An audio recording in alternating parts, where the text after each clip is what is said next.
Welcome to రాజనీతి. లోక్సభ సీట్ల పునర్విభజన సందర్భంగా దక్షిణాది రాష్ట్రానికి అన్యాయం జరుగుతుంది. ప్రస్తుతం ఉన్న జనాభా ప్రాతిపదికన జరిగితే దక్షిణాది రాష్ట్రాల లోక్సభ స్థానాల సంఖ్య తగ్గుతుంది, ఉత్తరాది రాష్ట్రాల లోక్సభ స్థానాల సంఖ్య పెరుగుతుందని ఈ మధ్యకాలంలో దక్షిణాది రాష్ట్రాల నుంచి తీవ్రమైన ఆందోళన వ్యక్తం అవుతూ ఉంది. దీని మీద తమిళనాడు ముఖ్యమంత్రి స్టాలిన్ గత 6 నెలలుగా ఆయన గళం వినిపిస్తూ ఉన్నారు. దక్షిణాదికి అన్యాయం జరుగుతుంది, భాషపరంగా హిందీని రుద్దాలని చూస్తున్నారు. అలాగే జనాభాని కంట్రోల్ చేసినందుకు ఫలితంగా చాలా డిసిప్లిన్డ్గా దక్షిణాది రాష్ట్రాలు కుటుంబ నియంత్రణ పాటిస్తే దాని ఫలితంగా కేంద్రం నుంచి రావాల్సిన నిధులు తగ్గిపోతున్నాయి. అలాగే రాజకీయ ప్రాతినిధ్యం తగ్గిపోతుంది.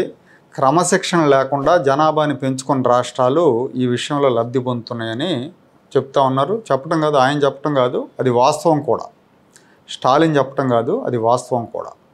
అయితే దీని మీద ఒక అఖిలపక్ష సమావేశాన్ని ఏర్పాటు చేశారు చెన్నైలో స్టాలిన్ గారు.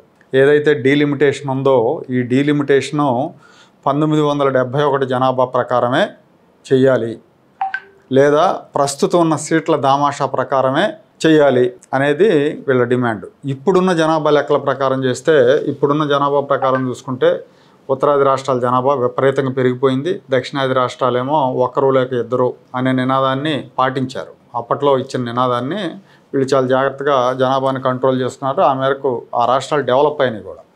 ఇప్పుడు దీని మూలంగా నష్టం జరుగుతుంది. ఈ జనాభా ప్రాతిపదికన సీట్లను పెంచితే దక్షిణాది రాష్ట్రాలు నామమాత్రం అయిపోతాయి. స్టాలిన్ చెప్తుంది కూడా అదే. ఉత్తరాది ఎంపీలు పెరిగిపోతారు, ఇప్పటికే దక్షిణాది మీద శీతకన్నేస్తున్నాయి ఉత్తర భారతదేశ పార్టీలు. సో రేపు పొద్దున రాజకీయ నిర్ణయాల్లో దక్షిణాది ప్రమేయం ఏముండదు, పాలసీల విషయంలో కూడా దక్షిణాది ప్రమేయం లేకుండా పాలసీలు డిసైడ్ చేస్తారు. దీనివల్ల తీవ్ర నష్టం జరుగుతుంది. దీన్ని అడ్డుకోవాలని స్టాలిన్ ఈ సమావేశాన్ని ఏర్పాటు చేశారు. అలాగే భాష విషయంలో కూడా బుల్డోజ్ చేస్తుంది కేంద్రంలో ఉన్న బీజేపీ గవర్నమెంట్ అని చెప్తున్నారు. ఈ సమావేశానికి తెలంగాణ ముఖ్యమంత్రి రేవంత్ రెడ్డి గారు, కేరళ ముఖ్యమంత్రి పినరయి విజయన్ హాజరయ్యారు. రేవంత్ రెడ్డి గారు అయితే ఈ దక్షిణాది రాష్ట్రాలు జనాభాను తగ్గించుకున్నాయి, ఉత్తరాది రాష్ట్రాలు జనాభాను పెంచుకున్నాయి, దాని ద్వారా వాళ్ళు లాభపడుతున్నారు. ₹1 తెలంగాణ నుంచి కానీ ఏదైనా రాష్ట్రం నుంచి కానీ కేంద్రానికి వెళితే ఆ రూపాయిలోంచి మళ్ళీ తిరుగు ఎంత వస్తుంది అనేది కూడా ఆయన చెప్పారు. తెలంగాణ రూపాయి ఇస్తే తిరిగి 42 పైసలు వస్తున్నాయి, తమిళనాడు రూపాయి ఇస్తే తిరిగి 26 పైసలు వస్తున్నాయి, కర్ణాటక రూపాయి ఇస్తే తిరిగి 16 పైసలు వస్తున్నాయి, అదే బీహార్ రూపాయి ఇస్తే ₹6 వెనక్కి వస్తున్నాయి, ఉత్తరప్రదేశ్కి ₹2 వెనక్కి వస్తున్నాయి. అంటే చూడండి ఈ వ్యత్యాసం ఎంత దారుణంగా ఉందనేది. ఇదంతా కూడా జనాభా ప్రాతిపదికన పంచుతున్నారు కాబట్టి ఈ వ్యత్యాసం వస్తుంది. ఈ విషయాన్ని రేవంత్ రెడ్డి గారు చెప్పారు. ఈ సమావేశానికి తెలంగాణ నుంచి 2 పార్టీలు హాజరైనాయి. బీఆర్ఎస్ అధికార కాంగ్రెస్ పార్టీ, ప్రతిపక్ష బీఆర్ఎస్ పార్టీ కేటీఆర్ గారు కూడా హాజరయ్యారు. ఎందుకంటే దక్షిణాదికి అన్యాయం అంటే తెలంగాణకు కూడా అన్యాయం జరుగుతుంది. తెలంగాణకు జరుగుతున్న అన్యాయానికి వ్యతిరేకంగా అన్ని పార్టీలు అక్కడ హాజరైనాయి, బీజేపీ మినహా. ఎందుకంటే కేంద్రంలో బీజేపీ ఉంది కాబట్టి, బీజేపీకి వ్యతిరేకంగా జరుగుతున్న సమావేశం కాబట్టి. అలాగే 5 రాష్ట్రాల నుంచి 14 మంది ప్రతినిధులు హాజరయ్యారు. అకాలీదళ నుంచి పంజాబ్ ముఖ్యమంత్రి మాన్ హాజరయ్యారు. కర్ణాటక నుంచి డిప్యూటీ సీఎం డీకే శివకుమార్ హాజరయ్యారు. తృణమూల్ కాంగ్రెస్ మాత్రం దీనికి హాజరు కాల. ఇప్పుడున్న సమస్యల్లో, దేశంలో ఉన్న సమస్యల్లో దొంగ ఓట్ల సమస్య తీవ్రమైంది దీనికంటే కూడా, అందుకని మేము రావట్లేదంటే ఆమె ఎప్పుడు కూడా కొంత పెడధోరణితో ఉంటుంది, ఎవరితో కలిసి రాదు కాబట్టి బహుశా అందుకు రాలేదనుకోవాలి.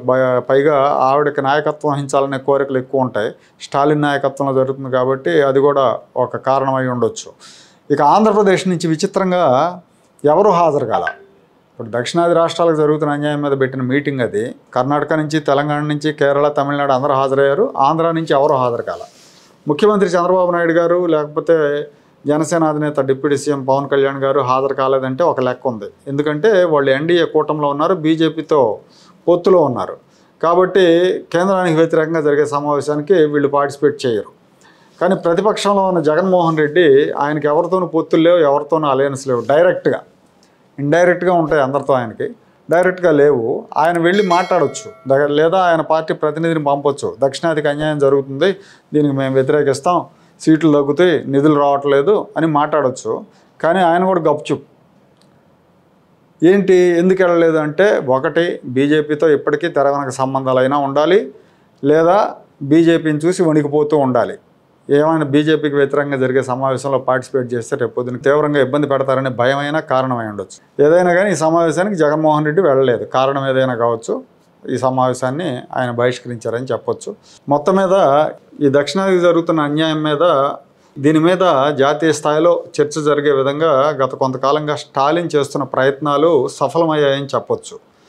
ఈ విషయంలో కేంద్ర ప్రభుత్వం సానుకూలంగా వ్యవహరించకపోతే భవిష్యత్తులో చాలా ఇబ్బందులు వస్తాయి.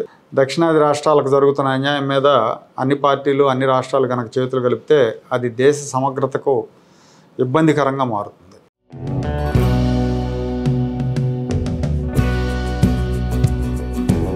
Like, share and subscribe to Rajaniti channel.